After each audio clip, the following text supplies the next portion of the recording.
សួស្តីអ្នកទាំងអស់គ្នាស្វាគមន៍មកកាន់ការបង្រៀនពីរបៀបនៃការបង្វិលទំនិញជាសាច់ប្រាក់ដើម្បីធ្វើការបង្វិលទំនិញជាសាច់ប្រាក់ជាដំបូងលោកអ្នកត្រូវคลิกចូលទៅក្នុង module Sell Dashboard បន្ទាប់មកคลิกនៅលើពាក្យ Sell Invoice លោកអ្នកអាចធ្វើការស្វែងរកវិក័យប័ត្រដែលចង់បង្វិលនោះតាមរយៈលេខកូដវិក័យប័ត្រឈ្មោះអតិថិជននិងកាលបរិច្ឆេទនៃការចេញវិក័យប័ត្រ Click Advanced Filter ដើម្បីធ្វើការជ្រើសរើសកាលបរិច្ឆេទដែលលោកអ្នកចង់ឆែកធ្វើការជ្រើសរើសប្រភេទនៃវិក័យប័ត្រធ្វើការជ្រើសរើសស្ថានភាពវិក័យប័ត្ររួច click apply คลิกលើសញ្ញាចុច3បញ្ឈររួច click ទៅលើពាក្យ cash return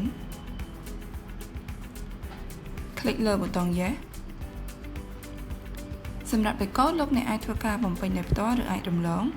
នោះ system នឹងធ្វើការចាប់លេខកូដនោះជូននៅស្វ័យប្រវត្តិធ្វើការជ្រើសរើសកាលបរិច្ឆេទនៃការបង្វិលនៅក្នុងផ្នែក return date លោកអ្នកអាចធ្វើការជ្រើសរើសឈ្មោះសាខាឃ្លាំងនិងទម្រង់វិក័យប័ត្រលោកអ្នកក៏អាចធ្វើការបំពេញព័ត៌មាននៃការបង្វិលនៅក្នុងប្រអប់ note ធ្វើការបំពេញចំនួនទំនិញដែលលោកអ្នកត្រូវបង្វិលចូលវិញនៅក្នុងផ្នែក return ប្រសិនបើអ្នកបង្វិលទំនិញត្រឡប់ចូលវិញតម្លៃថោកជាងតម្លៃដែលលក់ចេញលោកអ្នកអាចធ្វើការបំពេញជាភាគរយឬចំនួនទឹកប្រាក់ដែលត្រូវកាត់ខាតនៅក្នុងផ្នែក discount ឬ click save លោកអ្នកអាចធ្វើការជ្រើសរើសកាលបរិច្ឆេទបង្វិលនៅក្នុងផ្នែក receipt date return amount គឺជាកន្លែងបង្ហាញពីចំនួនទឹកប្រាក់ដែលត្រូវបង្វិលសរុបបំពេញចំនួនទឹកប្រាក់ដែលលោកអ្នកត្រូវបង្វិលទៅឲ្យភ្ញៀវវិញទៅតាមប្រភេទនៃការទូទាត់ដែលលោកអ្នកចង់បង្វិល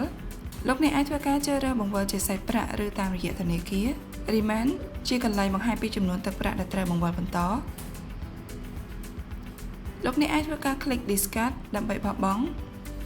ឬ click ប៊ូតុង return ដើម្បីធ្វើការបង្វិលលុយឲ្យភ្ញៀវវិញ click print ប្រសិនបើលោកអ្នកចង់ធ្វើការបោះពុម្ពវិក័យប័ត្រចេញ click preview បើលោកអ្នកចង់ធ្វើការពិនិត្យមើលម្ដងទៀតឬ click continue ដើម្បីធ្វើការបញ្ចប់